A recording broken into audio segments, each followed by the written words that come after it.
नमस्कार.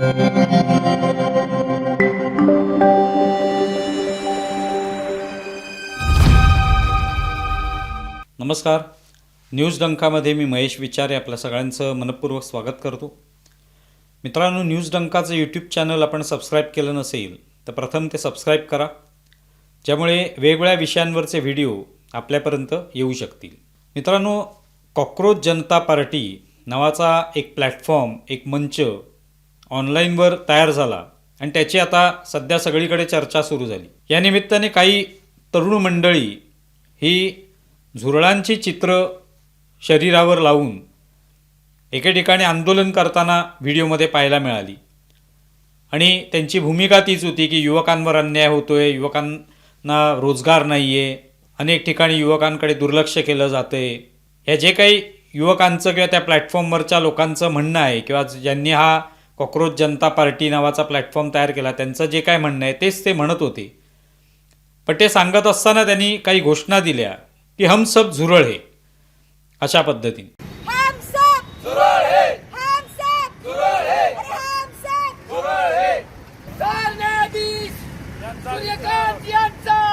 आणि त्यावरनं एक जुनी घोषणा जी आहे ती आठवली. ती म्हणजे अण्णा हजारेंच्या काळामध्ये अण्णा हजारेंनी एक आंदोलन घेतलं होतं भ्रष्टाचार विरोधामध्ये.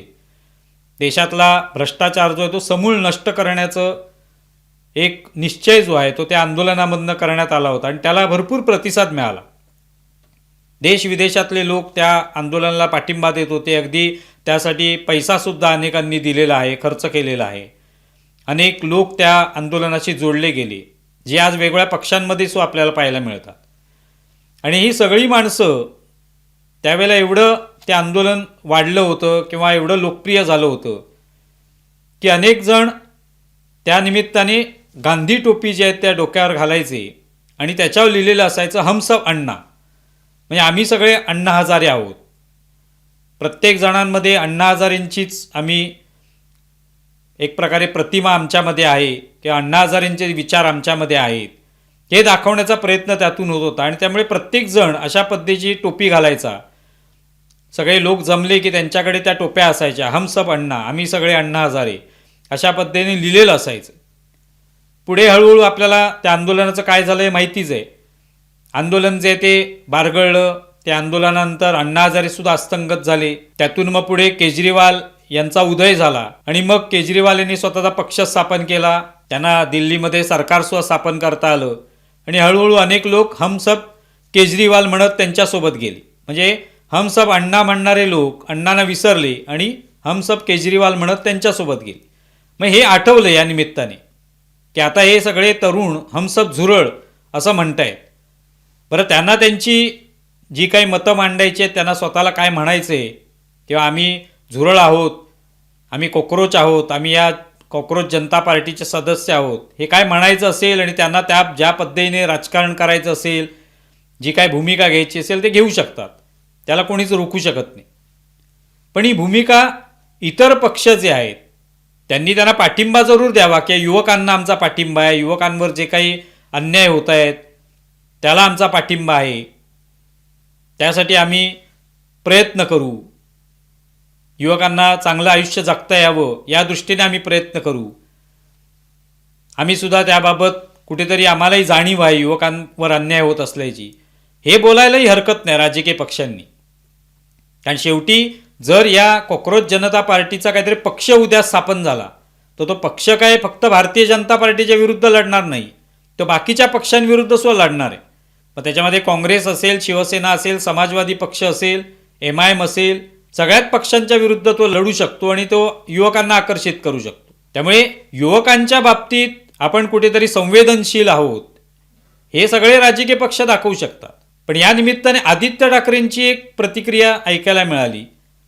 त्यांना या सगळ्या कॉकरोच जनता पार्टीच्या संदर्भामध्ये त्यांना विचारण्यात आलं तेव्हा ते म्हणाले, आम्ही पण झुरळ आहोत आणि झुरळ किती वर्ष जिवंत राहतं, किती वर्ष ते जगतं हे तुम्हाला माहिती आहे का? त्या पद्धतीने झुरळ हे काहीतरी वेगळं करून दाखवू शकतं असं त्यांना सांगायचं. पण ते जेव्हा म्हणतात की आम्ही पण झुरळ आहोत तेव्हा थोडंसं आश्चर्य वाटतं. हम भी सारे कॉकरोच ही है और कॉकरोच आसानी से मरता नहीं है, आपको पता है. कॉकरोच बहुत साल जीता है और कॉकरोच अगर साथ में है सब देश के तो क्या होगा आपको भी पता है. कारण आदित्य ठाकरे हे अशा पक्षातून येतात ज्या पक्षाचं नाव अनेक वर्ष शिवसेना हा पक्ष जो आहे त्याने ज्या पद्धतीने आक्रमक राजकारण केलं त्यासाठी ओळखला जातो. बाळासाहेब ठाकरे या पक्षाचे संस्थापक, त्यांचं परखड बोलणं, त्यांची भाषणं ही अजूनही लोकांना लक्षात आहेत. आणि तेवढंच कशाला, त्या पक्षाचं जे चिन्ह आपण पाहतो म्हणजे निवडणुकीचं चिन्ह वेगळं, धनुष्यबाण असेल किंवा आत्ता मशाल हे चिन्ह असेल ते वेगळं, पण वाघाचं चिन्ह आपण पाहतो बॅनरवर, डरकाळी फोडणारा वाघ, हे चिन्ह कशाचं आहे तर आक्रमकतेचं लक्षण आहे की आम्ही वाघासारखे आहोत, कोणत्याही आव्हानांना आम्ही भिडू शकतो, कोणती आव्हानं जी आहेत समोर आली तर आम्ही त्या आव्हानांना फेकून देऊ शकतो आणि आमचं लक्ष्य साध्य करू शकतो. किंवा वाघाचं चिन्ह यासाठी लावलं जातं की आमच्या आक्रमकतेसमोर बाकीचे कोणी टिकू शकत नाही.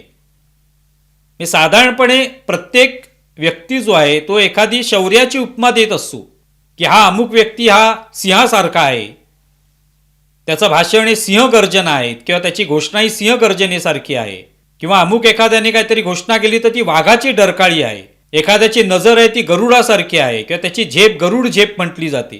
तर हे कशाला उपमा दिल्या जातात तर त्याच्यातून त्याचा आक्रमकपणा दिसतो, त्याची ताकद दिसते, त्याचं बळ दिसतं, यासाठी ती उपमा वापरली जाते. शिवसेनेने वाघाची जी प्रतिमा वापरली त्याच्यामागचं कारण तेच आहे की हा पक्ष वाघासारखा झेप घेणारा, आव्हानांवर झेप घेणारा किंवा त्यांच्यावर कोणी समाजातल्या लोकांवर अन्याय करणारा असेल तर त्यांना तडाखा देणारा, त्यांचं भय वाटलं पाहिजे अन्याय करणाऱ्याला, या उद्देशाने अशी प्रतिमा जी आहे ती वापरलेली असली पाहिजे आणि ती वापरली जाते. अनेक जण सिंहाची प्रतिमा वापरतात, वेगवेगळ्या ध्वजांवर असते, वेगवेगळ्या नाण्यांवर असते. कशासाठी सिंहाची प्रतिमा वापरतात तर त्याच्यामध्ये काहीतरी ताकद आहे, राज्य करण्याची त्याच्यामध्ये क्षमता आहे, हा स्वभाव आहे त्या सिंहाचा वाघाचा, म्हणून त्यांची चिन्ह वापरली जातात. तर त्यामुळे शिवसेनेचा तो वारसा तो आहे आक्रमकता.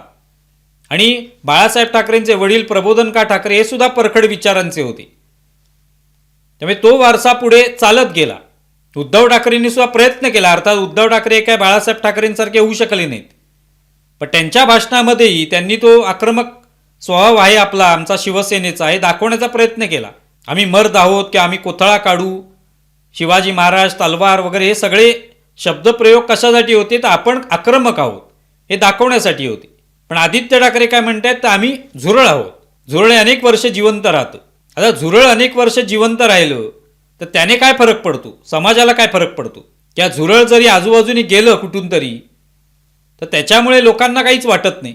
आपल्या जवळपास आलं, आपल्या घरामध्ये आलं तर उलट आपण चपलेने मारतो किंवा त्याच्यावर काय औषधाची फवारणी करतो, झाडूने मारतो किंवा अंगावर आलं तर झटकून देतो. कोणी झुरळाला पाळत नाही की हा किती बलशाली प्राणी आहे, ह्याला पाळलं तर अनेक लोक घाबरतील, अशी झुरळाची कोणती ओळख नाही. त्यामुळे उपमा देताना त्यांनी ठीक आहे, ते जे कोणी युवक आहेत ते आंदोलन करतायत, हम सब झुरळे असं म्हणून ते काय नेमकं त्याच्याहून साध्य करतायत माहीत नाही, पण त्यांचा तो मुद्दा वेगळा आहे, त्यांना ते काय करायचं ते करतील. पण जो पक्ष ज्याचा वारसा आक्रमकतेचा आहे, ज्यांनी आक्रमक राजकारण करत आलेले आहेत आणि ते नेहमीच म्हणतात की बाळासाहेब ठाकरेंचा विचार आम्ही पुढे नेत आहोत, तर बाळासाहेबांचा विचार काय आक्रमक विचार आहे. ते कोणत्याही पदावर नव्हते, ते मुख्यमंत्री नव्हते, पंतप्रधान नव्हते, कोणते मंत्री नव्हते, पण तरी महाराष्ट्रामध्ये नव्हे तर संपूर्ण देशामध्ये त्यांची ताकद होती, दरारा होता, दबदबा होता. अनेक राजकारणी हे मातोश्रीवर येत असत त्यांची भेट घ्यायला, त्यांची काही मतं जाणून घ्यायला, त्यांचा पाठिंबा मिळवायला सुद्धा, म्हणजे एवढी ताकद होती. आणि त्यासाठी ती प्रतिमा योग्य होती की वाघ, बाळासाहेब ठाकरे वाघ आहेत, बाळासाहेब ठाकरे सिंह आहेत असं म्हटलं तर आपल्याला पटतं, ते त्यांच्या भाषणातून त्यांच्या वक्तव्यातून ते दिसून येतं. पण मग आदित्य ठाकरेंनी आम्ही सगळे झुरळच आहोत असं म्हणण्याला काहीच अर्थ राहत नाही. आता त्यांनी ते म्हटलं म्हणून ते काय झुरळ होत नाहीत, पण तरी त्यांच्या पक्षाची जी काही प्रतिमा आहे ती वाघाची प्रतिमा आहे, त्या दृष्टीनेच बोललं पाहिजे. पाठिंबा द्यायला हरकत नाही, आमचा या सगळ्या युवकांना पाठिंबा आहे, त्यांच्यावर अन्याय होत असेल तर आम्ही शिवसेनाही त्यांच्या पाठीशी उभी राहील, हे बोलायला काहीच हरकत नसते, हे सगळे पक्ष बोलू शकतात. पण आम्ही पण झुरळ आहोत हे जेव्हा म्हटलं जातं तेव्हा मग आश्चर्य वाटायला लागतं. कुमार विश्वास हे कवी आहेत, आपल्याला माहिती आहे, ते पूर्वी आम आदमी पार्टीमध्ये होते. हा जो कॉक्रोच जनता पार्टी नावाचं जे काही प्लॅटफॉर्म आहे त्याच्यामागे आम आदमी पार्टीची प्रेरणा आहे असं म्हटलं जातं. कारण तो अभिजित दिपके जो आहे, जो या सगळ्या प्लॅटफॉर्मचा संस्थापक आहे, त्याचा पूर्वी आम आदमी पार्टी संबंध होता. त्यामुळे कुमार विश्वास हे जो आम आदमी पार्टीचे होते, पण त्यांच्या काय भूमिका आहे बघा, काय म्हणतात ते झुरळांबद्दल. आणि ही सगळ्यांचीच भूमिका आहे, केवळ कुमार विश्वास काहीतरी वेगळं सांगतात अशातला भाग नाही. मुझे जो पहली बार कॉकरोच पता चला था जब मैं बड़ा हुआ था, तो मेरी माँ ने बताया था कि कॉकरोच जो है अंधेरे में रहता है, कॉकरोच इकट्ठा होकर रहता है, कॉकरोच हर शोभन वस्तु पर आक्रमण करता है, कॉकरोच बनी बनाई व्यवस्थाओं को नाश करता है, कॉकरोच सड़न में पैदा होता है और कॉकरोच जो है वो बहुत ही त्याज्य जीव है. त्यामुळे आपण झुरळाची उपमा ही ज्यांनी प्लॅटफॉर्म काढलाय त्यांना ती कशासाठी वापरायची आहे ते वापरू शकतात. त्यांना खिल्ली उडवायची आहे, सरन्यायाधीशांनी जे काय वक्तव्य केलं होतं, सरन्यायाधीश सूर्यकांत यांनी त्याची खिल्ली उडवण्यासाठी हा प्लॅटफॉर्म तयार केला असेल, त्या माध्यमातून लोकसंग्रह व्हावा, तरुण एकत्र यावेत असं वाटत असेल तर ठीक आहे. पण आदित्य ठाकरेंनी अशी उपमा दिल्यानंतर त्याचं आश्चर्य वाटतं. बाळासाहेब ठाकरे तर अण्णा हजारेंवर कठोर टीका करायचे, पण आदित्य ठाकरे मात्र आम्ही सगळे झुरळच आहोत असं म्हणतात, तेव्हा आश्चर्य वाटल्या वाचून राहत नाही. तुम्हाला विषय कसा वाटलाय जरूर कळवा. आमचा व्हिडिओ जास्तीत जास्त लाईक करा, शेअर करा आणि आमचं यूट्यूब चॅनल सबस्क्राईब करा. धन्यवाद.